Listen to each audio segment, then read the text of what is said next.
Muito bem, meu amigo, minha amiga, vamos prosseguir o nosso estudo sobre recursos das decisões administrativas referentes ao processo de custeio previdenciário. Eu dividi esse módulo em duas partes, para não ficar um módulo muito extenso, e agora nós vamos para a segunda parte deste módulo, onde continuaremos vendo aí as informações importantes para a sua prova a respeito ali do procedimento administrativo, dos recursos administrativos em matéria previdenciária. Depois entraremos também em todo o procedimento administrativo relativo a benefícios previdenciários, tá certo? Que são ainda mais cobrados. Vamos voltar para a tela, vem comigo. Vamos lá, então estamos aqui na segunda parte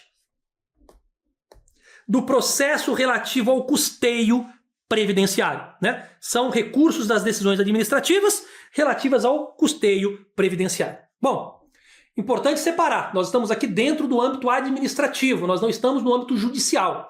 Tudo isso está sendo feito dentro da própria Receita Federal ou dentro do Ministério da Economia, ali no CARF, tá certo? Então vejam, nós ainda não saímos para a discussão judicial. Para a discussão judicial, temos ali um módulo que tratará de ações judiciais em matéria previdenciária. Mas dentro da esfera administrativa, este é o procedimento. Vamos seguir.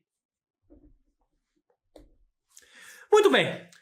Uma vez lavrado o auto de infração ou a notificação de lançamento, tá certo? O contribuinte foi autuado, por uma infração que praticou ou foi notificado de um lançamento que ele deve aí honrar. Bom, formalizada a exigência da contribuição previdenciária, já que nós estamos falando de custeio previdenciário, formalizada a exigência previdenciária. E como é que se formaliza a exigência previdenciária?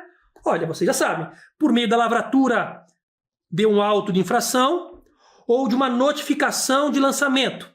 Uma vez que for formalizada essa exigência, 4 hipóteses surgem, quais sejam: uma vez que o contribuinte ele é autuado e notificado, ou notificado ali, e toma ciência dessa autuação ou dessa notificação de lançamento, ou ele paga, ou ele parcela, ou ele entra com uma impugnação contestando, discordando da exigência fiscal, ou ele não faz absolutamente nada, não paga, não parcela e não contesta. E ele entra em revelia, que é a ausência do contraditório. Então vem comigo, olha só. Perfeito, olha só. Então, o contribuinte, ele foi lavrado contra ele, em desfavor dele, um auto de infração ou uma notificação de lançamento. E ele tomou ciência deste auto de infração, dessa notificação de lançamento, tá certo? E ao tomar ciência desta dívida previdenciária que ele tem para com o fisco, supostamente, ele pode concordar com ela e pagar, ele pode concordar com ela e parcelar, ele pode discordar, falar, não é devido, estão cobrando o que não pode, estão descumprindo a lei, estão descumprindo a legislação previdenciária, pode discordar. Discordando do auto de infração, da notificação de lançamento, ele nem paga nem parcela. O que ele faz? Ele entra com uma impugnação. A impugnação é onde ele vai contestar esta exigência fiscal. E a quarta situação, que acontece às vezes realmente, é quando o contribuinte não faz nada. Ele não paga, ele não parcela e também não contesta no prazo. Ora, não pagou, não parcelou no prazo e também não contestou, não impugnou, aí entra no que chamamos de revelia.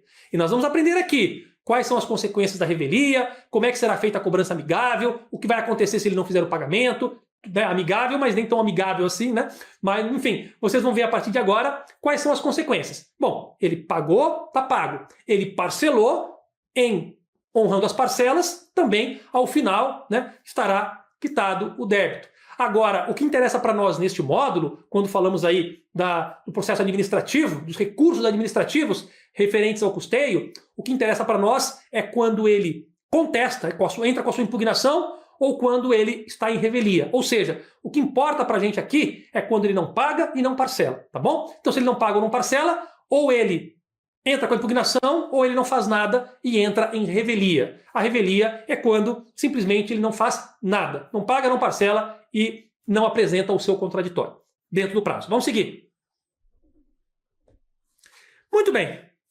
Vamos começar aqui falando da impugnação, que é o que mais nos interessa aqui, é o que dá início, a fase litigiosa do procedimento, que vai dar origem aí a esse processo administrativo de custeio previdenciário no tocante aí a impugnações, recursos, etc., que estamos estudando. Bom, vamos falar da impugnação. A impugnação é a forma que o sujeito passivo utiliza para quê? Para manifestar sua inconformidade com a exigência fiscal.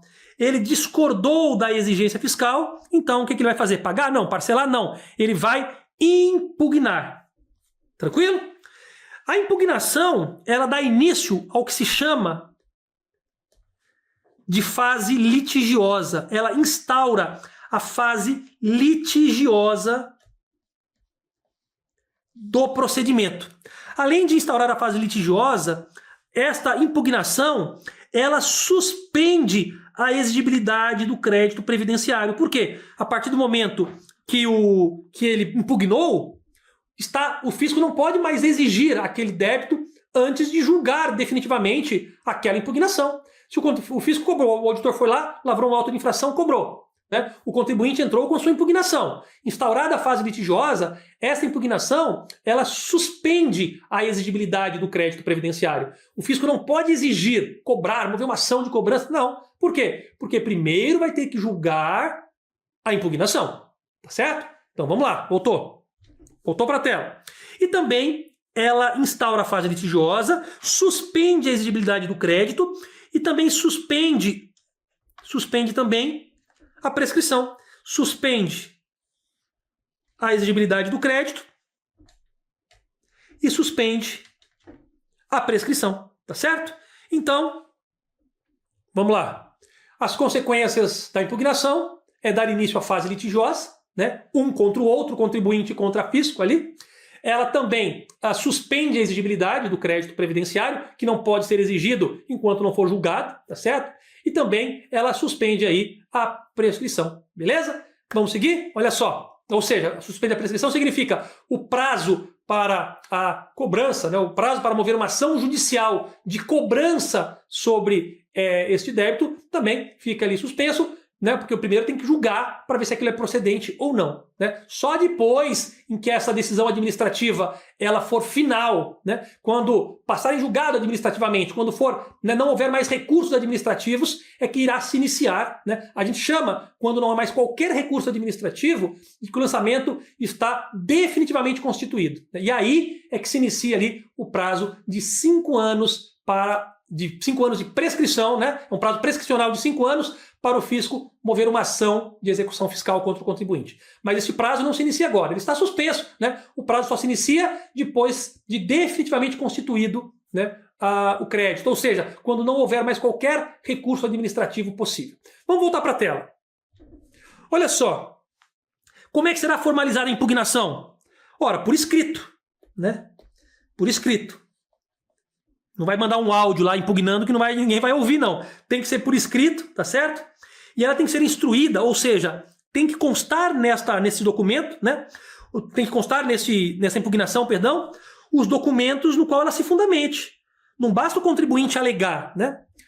Tem contribuinte que apresenta, às vezes, a impugnação de um auto de infração que eu faço e fala assim, eu discordo porque os valores não são devidos. Então prova. Tem que juntar documento, não basta falar. Existe uma regra, uma máxima que diz, falar até papagaio fala, né? Difícil é provar. Então, quando o contribuinte alega algo que né, impugnando o auto de infração, para que aquilo tenha fundamento, né, e prospere, ele tem que juntar os elementos de prova que sustentem, né, aquela sua alegação. E além disso, deve ser apresentado ao órgão preparador, tá? É o órgão preparador, que é quem vai receber e encaminhar a DRJ, tá? No prazo de 30 dias. 30 dias, né? Deve ser apresentada em 30 dias. Se não apresentar a impugnação em 30 dias, perdeu o prazo, entrou em revelia, tá certo? E é 30 dias contados de quando? De quando for feita a intimação da exigência, de quando ele tomar ciência da intimação, tá certo? Né? Tomar ciência da exigência. Ou seja, o contribuinte tomou ciência daquele auto de infração ou notificação de lançamento, gravem isso, ele tem 30 dias, tá? Aqui no processo administrativo federal, que é o que cobra as contribuições previdenciárias, né, que são exigidas pela Receita Federal. É o auditor fiscal da Receita que lavra o auto de infração, que faz a notificação de lançamento. Uma vez que o contribuinte tomar ciência deste auto, for intimado, né, tomar ciência dessa intimação que deu a ele a ciência do auto de infração, da notificação de lançamento, ele tem 30 dias para apresentar por escrito a sua impugnação, juntando os documentos que farão prova daquilo que ele pretenda provar, tá certo? A seu favor.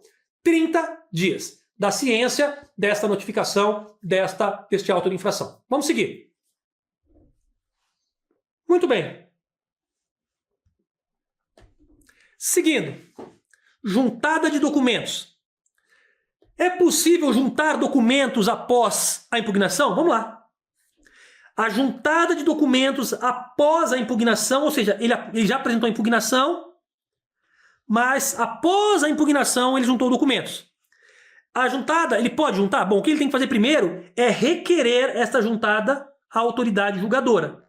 Quem é a autoridade julgadora de primeira instância? Vocês sabem, é a DRJ, né? Tem que requerer ali a DRJ a juntada dos documentos após a impugnação, mediante uma petição que se demonstre com fundamentos a ocorrência das condições abaixo. Ou seja, somente a DRJ irá, a princípio, aceitar essa documentação entregue fora de prazo após a impugnação se o contribuinte peticionar a DRJ ali, né, a autoridade julgadora, e provar, né, demonstrar com fundamentos que, primeiro, houve por alguma razão a impossibilidade da sua apresentação oportuna, e dizendo que houve por força de motivo maior e provar qual é esse motivo, né, de força maior. Ou quando aquele documento que irá provar o fato, ele refira-se a fato ou a um direito superveniente, ou seja, que ocorreu posteriormente à impugnação. Ora, não tinha como ele apresentar um documento na época da impugnação, né, se o documento, se a prova só surgiu depois. Então veja, primeiro, né, se houve um caso de força maior, ele apresenta, né, e justifica. Ou se houve um caso aí, for um caso de fato ou direito superveniente, ou seja, algo que só se tornou aí passível de juntada no processo posteriormente à impugnação. E mais um caso que ele vai ter que expor à DRJ pedindo a juntada de documentos após a impugnação, né, já após o prazo. Vamos ver qual é? Tá aqui, ó. Quando ele destine-se a contrapor fatos ou razões posteriormente trazidas aos autos. Pois é. Às vezes ele não impugnou determinado fato porque tal fato ainda não estava sendo ali apresentado nos autos do processo administrativo. Agora, quando posteriormente fatos novos foram ao processo, aí, para contestar esses novos fatos, ele pode peticionar a DRJ solicitando a juntada de documentos que vão contestar esses novos fatos, né, que surgiram, né, para contrapor fatos ou razões posteriormente trazidas aos autos.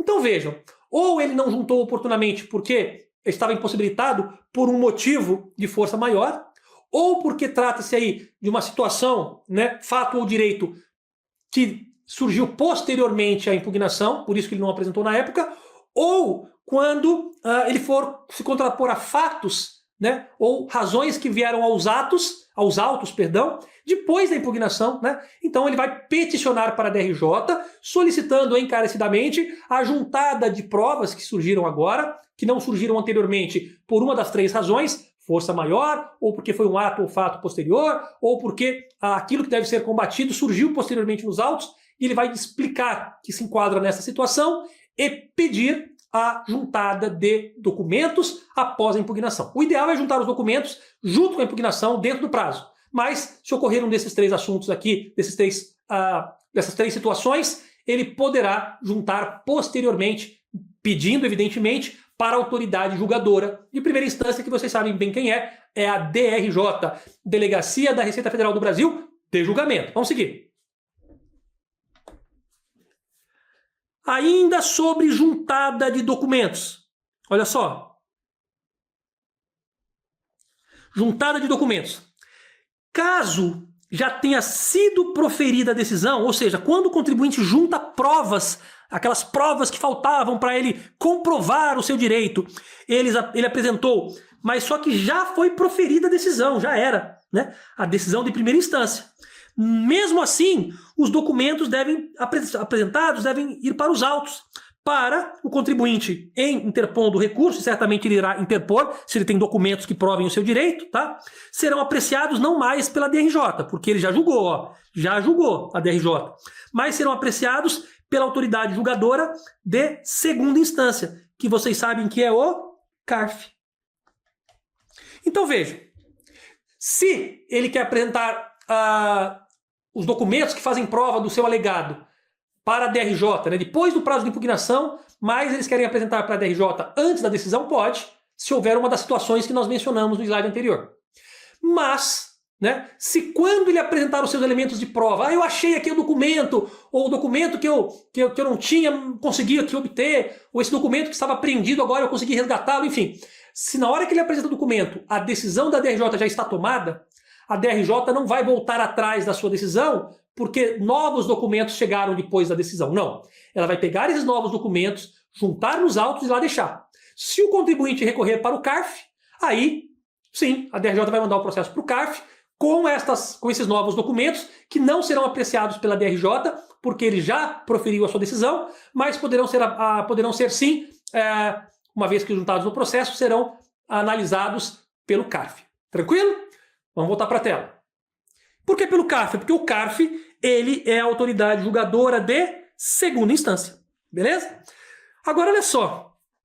Considerar-se-á como não impugnada, é como se não tivesse impugnado, a matéria que não tenha sido expressamente contestada pelo impugnante. Veja. Quando o contribuinte apresenta a impugnação, não significa que a impugnação dele vale para todos os fatos e atos constantes do auto de infração ou da notificação de lançamento. Não.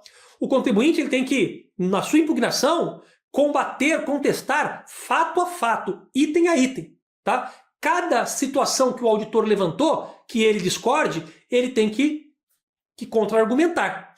Agora, se vamos supor que o auditor levantou 10 fatos e o contribuinte, na sua impugnação, só contestou 6.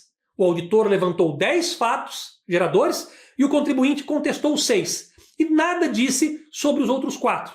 Então, esses 4 para os quais ele não se manifestou, presume-se como não contestados. E aí, já, então, considera-se que sobre aqueles 4 fatos geradores não há mais qualquer oportunidade para ele administrativa de discutir. Pressupõe-se que ele aceitou aqueles 4 que não fizeram parte da sua impugnação e apenas os 6 fatos geradores que ele impugnou no nosso exemplo é que serão objeto de avaliação recursal aí, né? Impugnação para a DRJ e depois, se for o caso, para o CARF. Mas aquilo que não foi impugnado, né?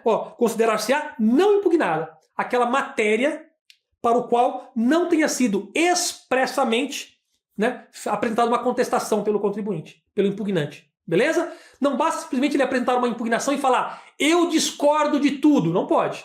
Ou eu discordo, né, dos lançamentos. Também não. Ele vai dizer do que ele discorda e quais são os seus argumentos para discordar. E apresentar documento. Repito, aquilo para o qual não houve expressa contestação, considerar-se-á não impugnado. Logo, não mais passível de discussão. Aquilo já é devido. Líquido e certo na esfera administrativa. Tranquilo? Vamos seguir. Diligências e perícias. Olha só, vamos falar sobre diligências e perícias, né? Para dar mais riqueza de informações aos julgadores. Olha só, a autoridade julgadora de primeira instância, que vocês sabem qual é a DRJ. Pois bem, a DRJ, a autoridade julgadora de primeira instância, determinará de ofício. O que significa de ofício? Significa por conta própria. Vem comigo. Sempre que vocês lerem algo que fala de ofício, significa que o próprio servidor, a própria autoridade julgadora ou o servidor, enfim, depende de onde vocês lerem a palavra de ofício. Mas sempre que vocês lerem a palavra de ofício, significa que o próprio servidor ou o próprio órgão, né, por conta própria tomou aquela providência. Independentemente de um pedido externo do contribuinte ou do seu chefe, nada disso, né? Então, quando fala, aqui, a autoridade julgadora, que é a DRJ, determinará de ofício, ou seja, a própria DRJ, por conta própria, fará sem que ninguém peça. Vamos ver o quê? fará de ofício, que é por conta própria, ou mediante um requerimento do impugnante. Então aqui pode ser nos dois casos, tá? Pode ser por conta própria, mesmo que ninguém peça, que é o de ofício, ou a requerimento do impugnante, que é em atendendo um pedido, poderá realizar diligências ou perícias, quando entendê-las necessárias. E, seja de ofício ou a requerimento da parte, se não houver necessidade, né, ela não vai determinar de ofício uma diligência ou uma perícia se não houver necessidade. E se o contribuinte requerer e eles entenderem que não há necessidade também, a autoridade julgadora da primeira instância, que é a DRJ, também irão indeferir, né? Indeferir todas as diligências e perícias que considerem prescindíveis, ou seja, né, dispensáveis ou impraticáveis, aquelas que não sejam capazes, possíveis de se praticar. Então vejam, a DRJ, que é a autoridade julgadora de primeira instância, ela pode, por conta própria, ou seja, de ofício, determinar diligências e perícias. Ela pode falar, olha, isso aqui não está bem claro para mim, eu vou solicitar uma diligência, ou eu vou submeter isso a uma perícia para ver se esse documento realmente é falso, né? Enfim, ela pode, por vontade própria, sem que ninguém peça, solicitar diligências e perícias. Ou perícias, tá certo? Uma é ou. A diligência é ou perícias. Mas também pode, caso o contribuinte requeira uma diligência ou uma perícia para fazer prova do seu alegado ali, a DRJ pode deferir, mas também pode indeferir. Poderá deferir se achar necessária. Poderá indeferir se achar aí desnecessária, ou se achar que é prescindível, né, dispensável, ou se achar que ela é impraticável. Então a DRJ pode, por conta própria ou a pedido, decidir se vai ou não solicitar, na verdade, não fazer, solicitar diligências e ou perícias para averiguar determinado fato, tá certo? Seguindo. Vamos lá. Ainda sobre perícia. Agora especificamente sobre perícia, tá? Deferido o pedido de perícia, ou seja, deferido significa a DRJ deferiu, autorizou, concordou com ela. Concordando com o pedido de perícia, né? Ou, no caso de requisitado pelo contribuinte, claro. Se o contribuinte requisitou, ela aceita, defere, né? Ou se ela própria determinar de ofício, ou seja, mesmo que o contribuinte não tenha pedido, ela achou que era importante e determinou esta perícia, né? A sua realização, né? Determinando de ofício sua realização, a autoridade, né, da instância julgadora, da primeira instância, né, que é a DRJ, autoridade julgadora, designará um servidor para atuar como perito da União, tá certo? A ela proceder, ou seja, proceder à perícia, e também intimará o perito do sujeito passivo, né, o perito do contribuinte ali, ou do responsável, a realizar o exame requerido. Cabendo ambos, ou seja, que ambos aqui? O perito da União e o perito do sujeito passivo, contribuinte ou responsável aí, quem está no polo passivo ali do tributo, realizar o exame requerido, tá certo? Cabendo a ambos, tanto ao perito da União quanto ao perito do sujeito passivo, apresentar os respectivos laudos, né? E em prazo que será fixado segundo o grau de complexidade dos trabalhos a serem executados. Tranquilo? Então vejam, se a DRJ, que é a instância julgadora, são a autoridade julgadora de primeira instância, se ela entender necessário uma perícia de ofício, ou deferir, concordar com a perícia solicitada pelo contribuinte, então o que ela vai fazer? Ela vai determinar ali, designar um perito que representará a União e também intimará o perito do contribuinte, para que ambos, o perito da União e também o perito do contribuinte, possam fazer o quê? Apresentar aqui os laudos, tá certo? Que serão aí, para tais laudos, será fixado um prazo máximo, né? Prazo este que vai ser maior ou menor, não é um prazo fixo, de acordo com a complexidade da perícia que se pretenda realizar. Fechado? Vamos seguir. Ainda sobre diligências e perícias. Ainda sobre diligências e perícias. Olha só, o prazo para a realização de diligências ou de perícias, ele, mesmo estipulado já considerando a complexidade, a dificuldade do trabalho pericial, eles poderão ser prorrogados a juízo da autoridade. Que autoridade é essa? A autoridade julgadora de primeira instância. Quem é a autoridade julgadora de primeira instância? Ora, vocês sabem, né? A DRJ, os julgadores ali da DRJ. Então, mesmo que o prazo da perícia tenha já um prazo estipulado de acordo com a complexidade, pode sim ser solicitado a prorrogação e ele poderá ser prorrogado. Seguindo. Vamos lá. Ainda sobre diligência e perícia. Ainda sobre diligência e perícia, olha só. Quando em exames posteriores, diligências ou perícias que foram realizadas ali no curso do processo, né? Quando se verificarem, por meio de exames posteriores, de diligências ou de perícias, que houve incorreção, que houve omissões ou que houve inexatidões que resultem no agravamento, ou seja, não só não ajudou o contribuinte, como ficou pior para ele, ó. Ao invés de estar devendo aí 800 mil, após essa análise, concluiu que não só ele deve os 800 mil, como ele deve mais, deve R$1 milhão, tá? Né? Havendo então um agravamento, uma inovação, né? Havendo um fato novo identificado, ou uma alteração da fundamentação legal da exigência, ou seja, aquela fundamentação legal é o artigo no qual se enquadra aquele fato gerador e aquela exigência, será, mesmo já em fase de diligência, né, ou perícia, já na DRJ, será lavrado um auto de infração complementar do anterior ou emitida uma notificação de lançamento complementar também.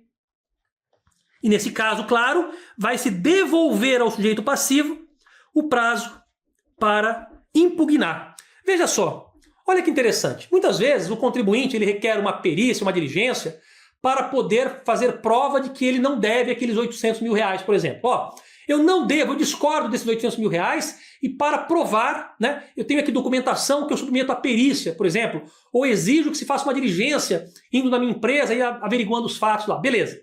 Se com esta diligência, essa perícia, se confirmar não apenas que tudo que se cobrou estava certo, mas que ainda deve se cobrar mais do que se cobrou, ou seja, agravando a exigência inicial, identificando novos fatos, ou até mesmo mudando uma capitulação legal que torne ainda a contribuição mais onerosa, mais caro a auto-infração contra o contribuinte, sabe o que vai acontecer? Mesmo estando já na DRJ, mesmo estando ali em fase de julgamento, se a diligência ou perícia confirmar que deve ser cobrado ainda mais do que foi, e claro, e se não decaiu o direito da Fazenda Pública a exigir, né, cobrar, não, constituir o crédito tributário, aí, o crédito previdenciário, né, porque nós temos um prazo para isso, né, que são de 5 anos. Pois bem, mas se já no julgamento, ainda dentro do prazo de fazer o lançamento, né, for identificado valores que deveriam ser cobrados que não foram pelo auditor oportunamente, deve-se lavrar um auto de infração complementar ou uma notificação de lançamento complementar. E claro, se o contribuinte sofreu um auto de infração adicional complementar ou uma notificação de lançamento complementar adicional, é claro que ele terá mais 30 dias da ciência deste auto, dessa notificação complementar, para poder também apresentar a sua impugnação, a sua discordância, ou também para pagar ou para parcelar. Ou seja, mesmo que seja um auto de infração ou uma notificação de lançamento complementar, ou seja, que ocorra já dentro da fase de julgamento, após perícias e diligências, ele ainda assim terá a oportunidade de pagar, parcelar, né, ou contestar, mas apenas este auto de infração complementar, não aquele original que já está em julgamento. Aquele não, ele não pode mais pagar, não pode mais parcelar e já está em julgamento. Mas o complementar ele poderá ter mais 30 dias para pagar, parcelar, né, ou até mesmo impugná-lo por discordância. Tranquilo? Vamos seguir com esse nosso procedimento administrativo relativo a custeio previdenciário. Vem comigo. Diligências e perícias ainda, dentro do procedimento administrativo previdenciário. No âmbito da Receita Federal do Brasil, né, a designação de servidor para proceder aos exames relativos à diligência e perícia, sabe quem que vai fazer? Ó? Dentro da Receita Federal, só quem pode ser designado para fazer diligências e perícias em nome da União aqui é o auditor fiscal da Receita Federal do Brasil. Ou seja, né, quem cobra as contribuições previdenciárias, quem lavra os autos de infração? as notificações de lançamento? O auditor fiscal. Se a DRJ, que é a autoridade julgadora de primeira instância, se ela pedir para que seja feita aí uma diligência, uma perícia, né, em nome do fisco, sabe quem vai ser designado? Um auditor fiscal da Receita Federal. Eu mesmo já fui designado várias vezes para fazer perícias e diligências em nome da União, né, para prestar esclarecimentos à DRJ e para que ela pudesse, então, fazer um melhor julgamento e dar o melhor deslinde à questão. Beleza? Vamos seguir. Vamos lá. Muito bem, saindo agora da questão da diligência da perícia, vamos falar da revelia. Revelia significa o quê? Que o contribuinte não pagou, não parcelou e não impugnou. Lembram? Olha só. Ele não impugnou. Então vem comigo. Se o contribuinte não paga, não parcela, mas também não apresenta a sua contestação, a sua impugnação em 30 dias contados da ciência da autuação, do auto de infração, da notificação de lançamento, sabe o que acontece? Se nada ele fizer nesses 30 dias, não pagar, não parcelar e não contestar, ele será, né, será revel, entrará em revelia. E em sendo aí realizada a revelia, será providenciada uma cobrança amigável. Como é que se dá isso? Vamos ver. Não sendo cumprida, ou seja, não pagou nem parcelou, e também não impugnada a exigência, a autoridade preparadora, ou seja, antes de enviar para a DRJ, a própria Receita Federal, por meio da sua equipe preparadora, antes de mandar para a DRJ, irá declarar a revelia. Vai dizer que o contribuinte, né, está revel, ele não pagou, não parcelou e não se manifestou. Neste caso, ele não manda o processo ainda para a DRJ, né, e para nenhum outro lugar. Ele mantém o processo em suas mãos, dentro da Receita Federal. Dentro da Receita Federal, lá no setor que nós chamamos de órgão preparador, né, vai ficar lá pelo prazo de 30 dias. Para quê? Para ser realizada uma cobrança amigável. Não é tão amigável assim, mas amigável. Vamos lá. Então vejam, se o contribuinte pagou ou parcelou, beleza. Né? Se pagou, extinguiu o crédito. Se parcelou, ele está suspenso até finalizar as parcelas. Agora, se ele não impugnou, se ele não fez nada, ele vai ser declarada a sua revelia. E aí a Receita Federal, né, o setor ali da Receita Federal responsável por receber, né, a contestação ou verificar se houve pagamento ou impugnação, em confirmando que 30 dias se passaram sem que houvesse pagamento, com parcelamento ou impugnação, sabe o que ele faz? Ele vai, né, declarar a revelia e ficar com o processo em mãos por mais 30 dias. E nesses 30 dias vai tentar fazer uma cobrança amigável para o contribuinte. Ou seja, vai tentar cobrá-lo ainda dentro desses 30 dias ou oferecer um pagamento ou um parcelamento, né? Ele perdeu alguns benefícios se ele pagasse ou parcelasse dentro dos 30 dias, que ele teria descontos, né? Mas em não pagando e parcelando nos 30 dias, nem contestando, nem pagando nada, nem parcelando, nem pagando, nem contestando, pelos próximos 30 dias ficará nas mãos da Receita Federal, dentro de um setor lá chamado órgão preparador, para que nós esperemos o contribuinte, façamos uma intimação e tentemos uma cobrança amigável. Fala, ó, você não pagou, não parcelou e não contestou, então eu estou te dando mais uma chance de tentar aí fazer um pagamento amigável antes de mandar para a execução. Então, beleza? Então é feito isso. Declara-se a revelia e tenta-se uma cobrança amigável. Vamos seguir. Ainda sobre revelia e cobrança amigável.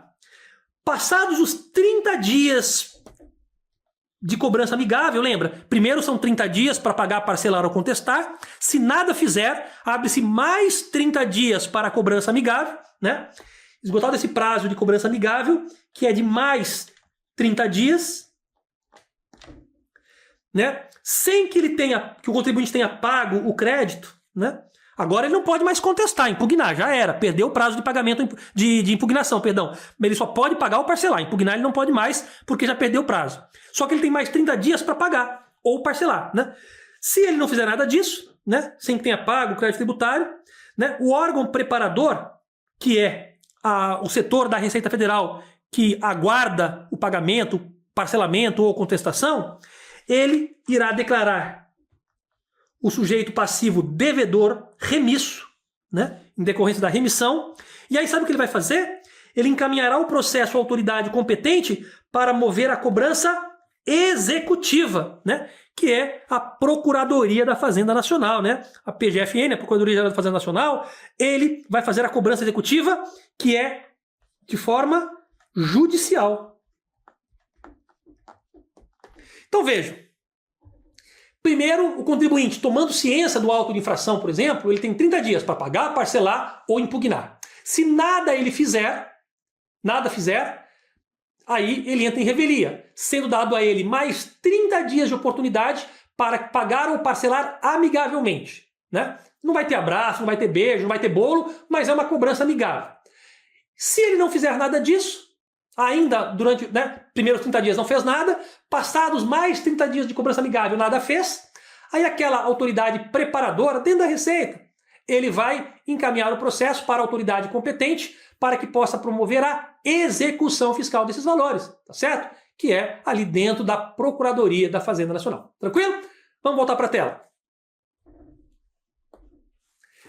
Agora vamos falar sobre impugnação parcial, né? Um contribuinte impugnou, mas impugnou somente parte do lançamento. Vamos lá.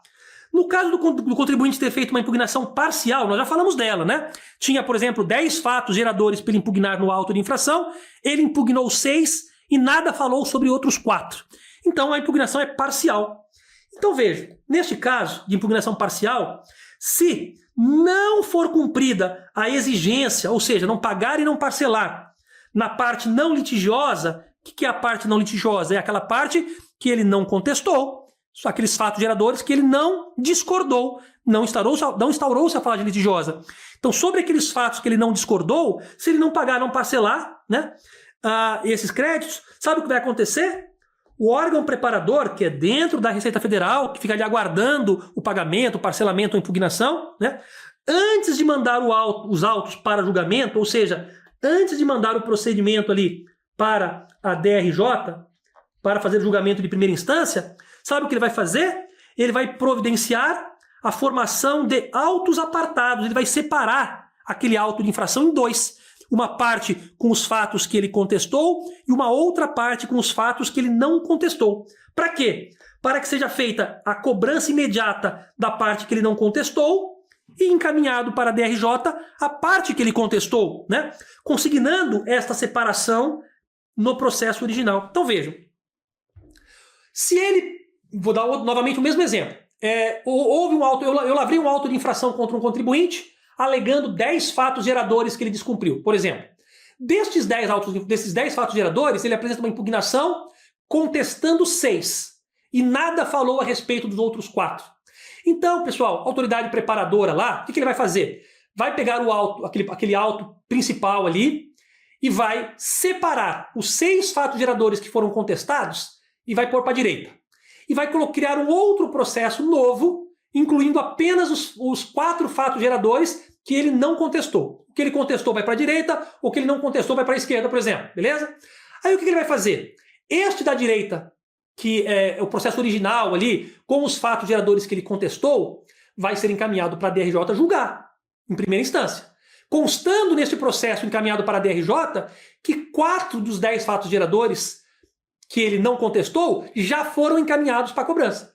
E o outro processo, onde estão os 4 fatos geradores que ele não contestou, aí vão ser encaminhados imediatamente, né? Tá aqui, imediatamente para a cobrança, né? Vai ser encaminhado ali para a cobrança. Primeiro, far-se-á ali a cobrança amigável e depois vai para a execução. Tranquilo? Então vejam, então quando o contribuinte ele impugnou parte e não impugnou a outra parte, a parte que ele impugnou vai para a DRJ, constando que algumas partes não impugnadas vão para a cobrança. E aí vai se abrir um outro processo com aquilo que não foi contestado, e aí sim será feita a cobrança em separado, né, do que não foi contestado. O que foi contestado vai para julgamento, o que não foi contestado vai para a cobrança. Por isso que um processo precisa ser repartido, desmembrado em 2. Tranquilo? Vamos seguir. Muito bem.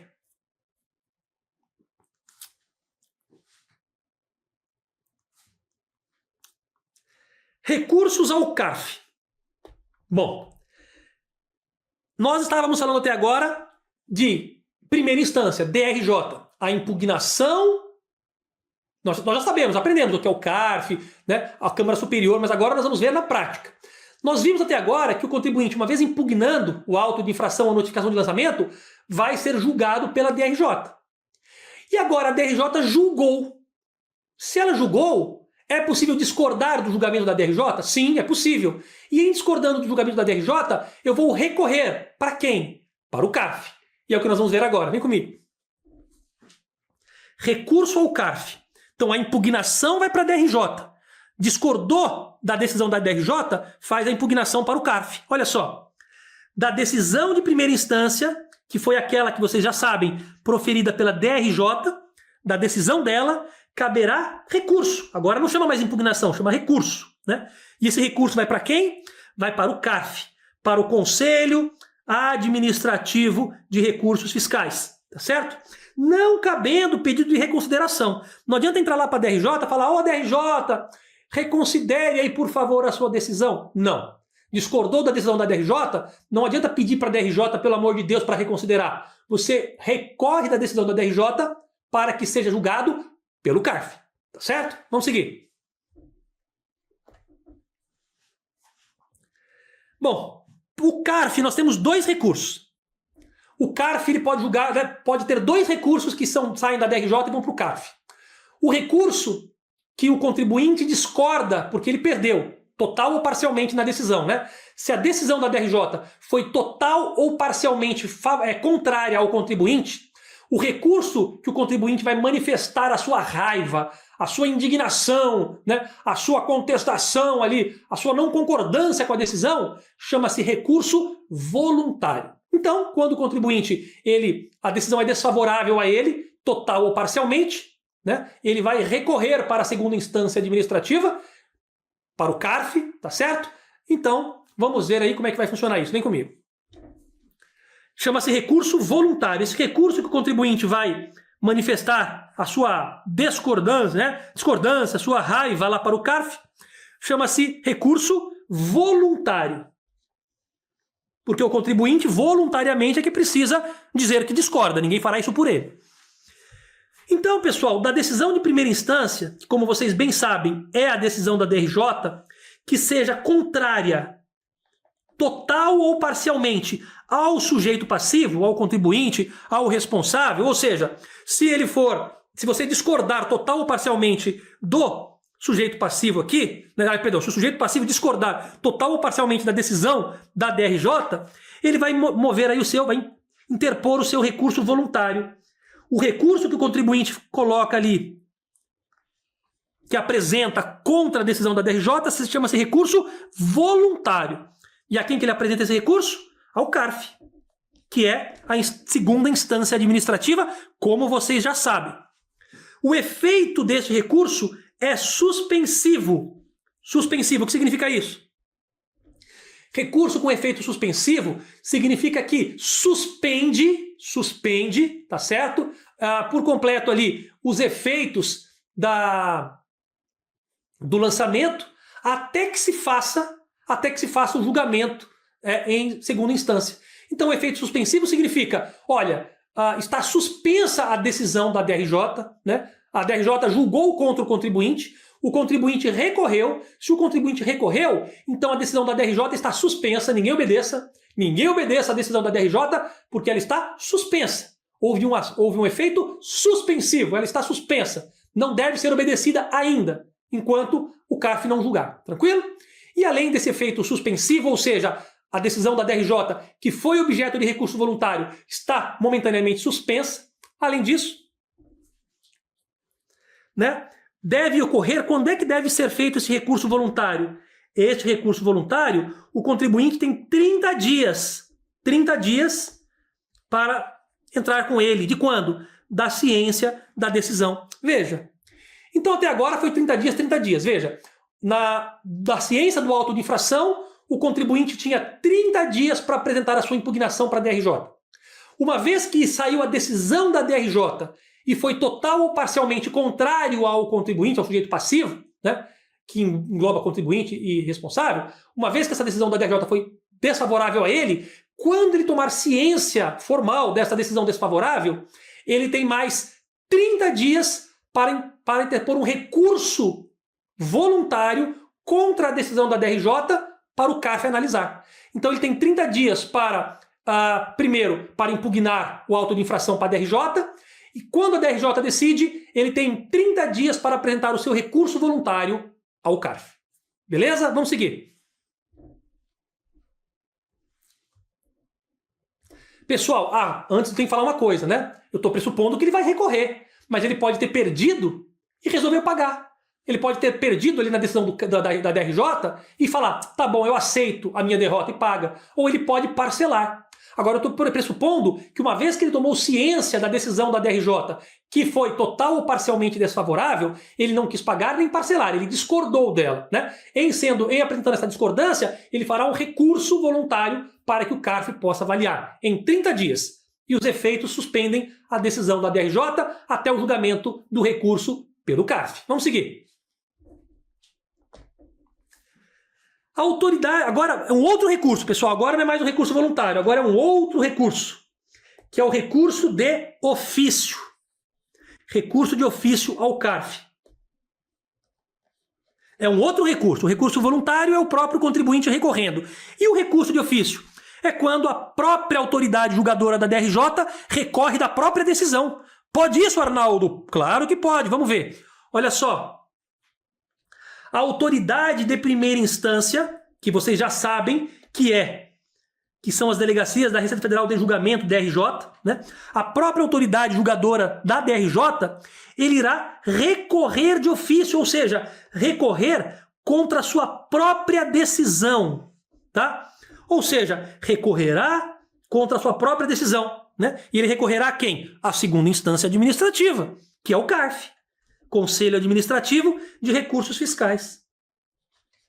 Agora alguém me perguntar, mas professor, por que raio que a DRJ, a Delegacia de Julgamento, que é a autoridade julgadora de primeira instância administrativa nos processos, né, fiscais, previdenciários, por que ela vai julgar e recorrer de ofício, chama recurso de ofício? Por que ela vai recorrer de ofício, ou seja, por conta própria da sua própria decisão? Por que ela vai decidir e recorrer da sua própria decisão para o CARF?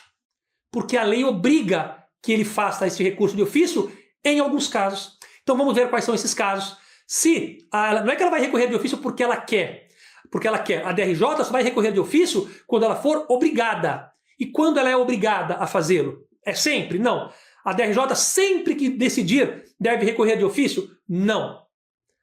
Somente quando a lei determine. E quais são os casos que a lei determina? Vamos ver.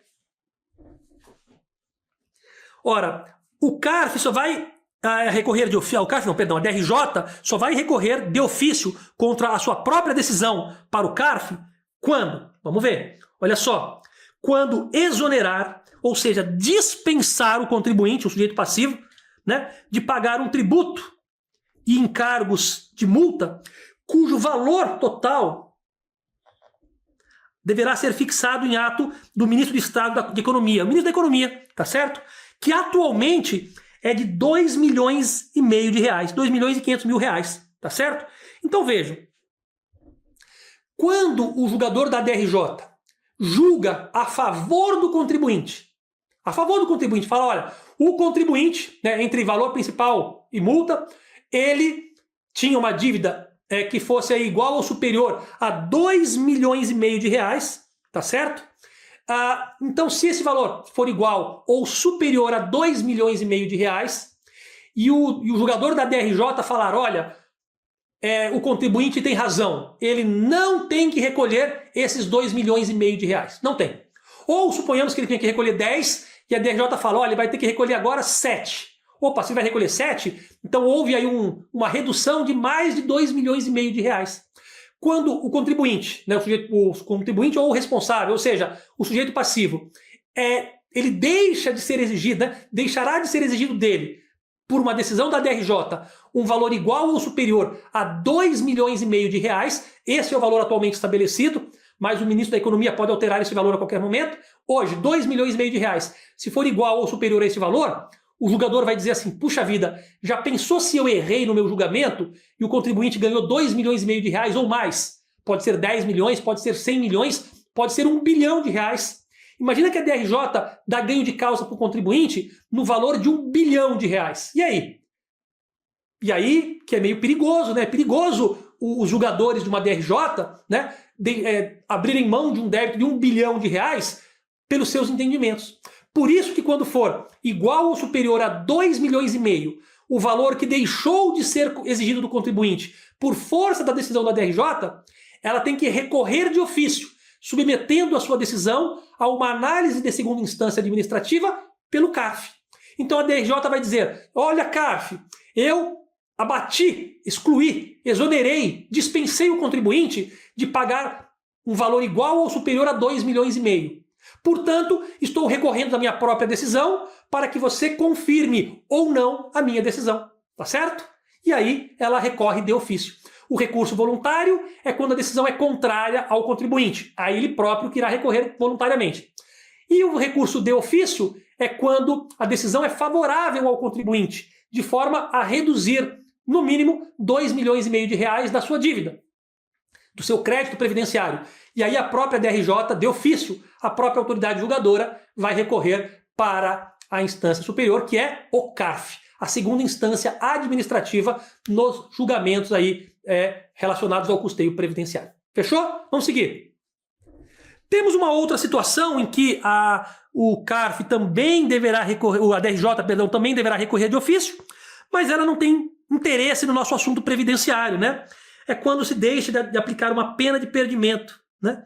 De uma perda de perdimento, deixa de aplicar a perda da mercadoria ou de outros bens cominadas à infração denunciada na formalização da exigência. Isso não interessa para a gente, tá? Isso serve para a parte aduaneira da Receita Federal, quando se trata aí quando o DRJ decide que bens, mercadorias, né, não deveriam ser apreendidas, enfim. É uma outra história que não interessa para a gente dentro do direito previdenciário. No direito previdenciário significa, o que interessa é o recurso voluntário do contribuinte ou o recurso de ofício, que a própria DRJ irá recorrer de ofício da própria decisão quando exonerar o contribuinte de principal e multa somadas em valores iguais ou superiores a R$2,5 milhões. Vamos seguir. Muito bem. Vamos falar agora de recurso de ofício ainda ao CARF. Olha só, este recurso de ofício ao CARF, ele será interposto mediante declaração na própria decisão. O que significa isso? Na própria decisão a DRJ já coloca, olha, considero o contribuinte como não devedor deste valor de R$10 milhões e recorro de ofício ao CARF, né, pelas razões mencionadas. Então veja, na própria decisão, quando exonera o contribuinte a pelo menos R$2,5 milhões ou mais, na própria decisão, a DRJ já faz um despacho ali encaminhando esta decisão de ofício ao CARF para a revisão, tá certo? Para o recurso de ofício aí, direcionado, interposto ao CARF. Onde se dá isso? Dentro da própria decisão. Vamos seguir. E para fechar, pessoal, para que possamos fechar aqui o assunto relacionado ao custeio previdenciário, olha só, falta a gente falar para que serve aquela Câmara Superior, né? Aquela superior, que é a TOP. TOP das galáxias. Para não escrever outra coisa aqui, né? Vamos falar top, vai melhor falar top das galáxias aí, beleza. A Câmara Superior é a top das galáxias dentro do CARF, né? O que tem essa Câmara Superior de Recursos Fiscais? Bom, vocês já sabem que a Câmara Superior de Recursos Fiscais, ela é uma Câmara Superior dentro do CARF. E essa Câmara Superior será presidida pelo presidente do CARF, né? Terá como vice-presidente um conselheiro do CARF, e todas as suas turmas serão compostas por presidentes e vice-presidentes de câmaras do CARF. Todas. Tranquilo? Ela é a Câmara Superior. Só tem presidente e vice-presidente lá dentro. Tá bom? Pois bem. Para que serve esta Câmara Superior? Vamos ver. Essa Câmara Superior é como se fosse uma espécie de terceira instância administrativa. Porém, ela fica dentro da segunda instância. Ela fica dentro do CARF. Só que ela é uma instância que vai analisar um recurso chamado especial. Então nós temos o recurso voluntário, o recurso de ofício e agora apareceu a figura do recurso especial, que será interposto a quem? à Câmara Superior de Recursos Fiscais. Só que agora o prazo não é de 30 dias, pessoal. Nós vimos que a impugnação tem um prazo de 30 dias para fazê-lo para a DRJ. Da decisão da DRJ, temos um prazo também de 30 dias para fazê-lo aí para o CARF. Então é 30 dias para impugnar para a DRJ. Depois da decisão da DRJ, 30 dias para recorrer para o CARF. Só que agora o recurso especial, o prazo é outro. O recurso especial, o prazo é de 15 dias. 15 dias. 15 dias contados de quando? De quando você tomar ciência do acórdão, né? A decisão do CARF não chama decisão, chama-se acórdão. Tomou ciência do acórdão do CARF, deu ciência ao interessado, abre-se o prazo de 15 dias para um recurso especial, tá certo? Só que ele não pode recorrer simplesmente porque ele discordou da decisão, não. Só pode recorrer para a Câmara Superior de Recursos Fiscais somente se a decisão constante do acórdão ali do CARF, se o acórdão der à lei tributária uma interpretação divergente. Essa é a palavra-chave.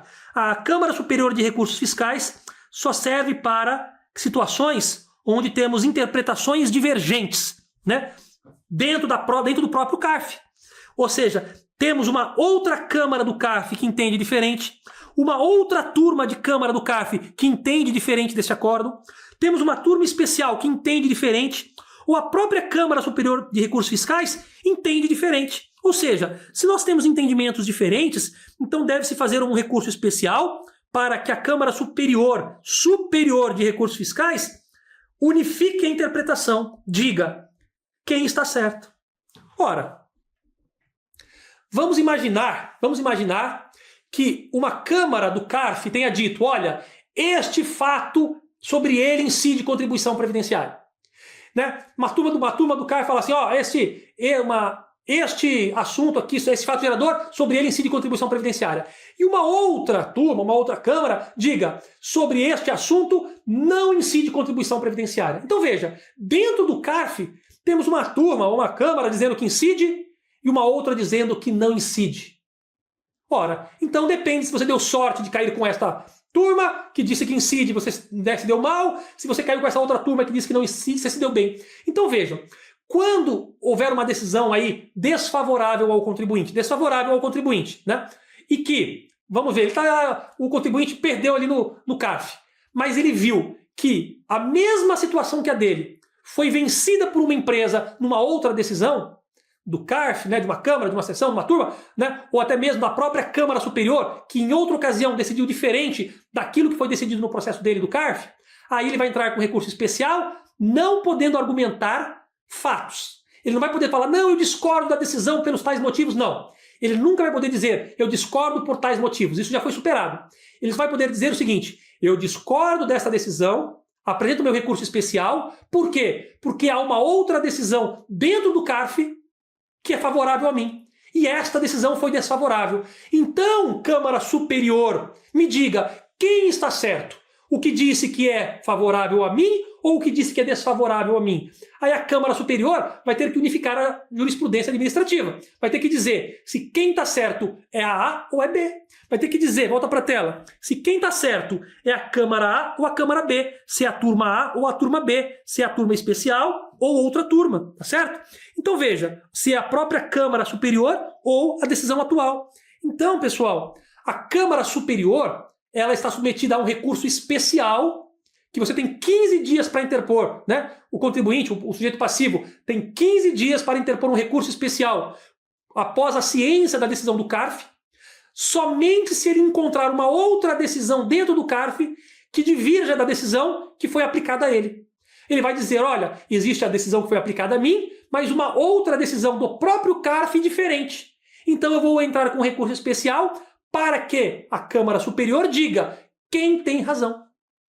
Se for contra o fisco, da mesma forma. Se for contra o fisco, mas houver uma outra decisão dentro do CARF que seja a favor do fisco, então pode também se recorrer em 15 dias para que a Câmara Superior diga qual das decisões está mais correta. A decisão que disse que é procedente ou a decisão de uma outra turma ou de uma outra Câmara que disse que é improcedente, por exemplo. Tranquilo? Então é isso que funciona. primeira instância, impugnação em 30 dias para a DRJ, da ciência da decisão da DRJ, mais 30 dias para entrar com recurso voluntário para o CARF, ou entrará na própria decisão com recurso de ofício, no caso da DRJ, exonerar o contribuinte em mais de 2,5 milhões de reais, considerando o principal e multa, né? E também temos o recurso especial, que vai para a Câmara Superior de Recursos Fiscais, no caso de divergência de decisões. Se houver, né, houver duas ou mais decisões divergentes ali dentro do CARF, poderá então instigar a Câmara Superior a se manifestar qual delas deve permanecer. Fechado? Com isso, pessoal, nós finalizamos este módulo falando de tudo que era relevante para a sua prova do processo administrativo previdenciário tocante ao custeio, né? Aquela relação da Receita Federal que ele lavra um auto de infração ou uma notificação de lançamento e como se dá este procedimento administrativo, esse processo administrativo desde a impugnação para a DRJ até o recurso ao CARF, até ao recurso especial à Câmara Superior de Recursos Fiscais.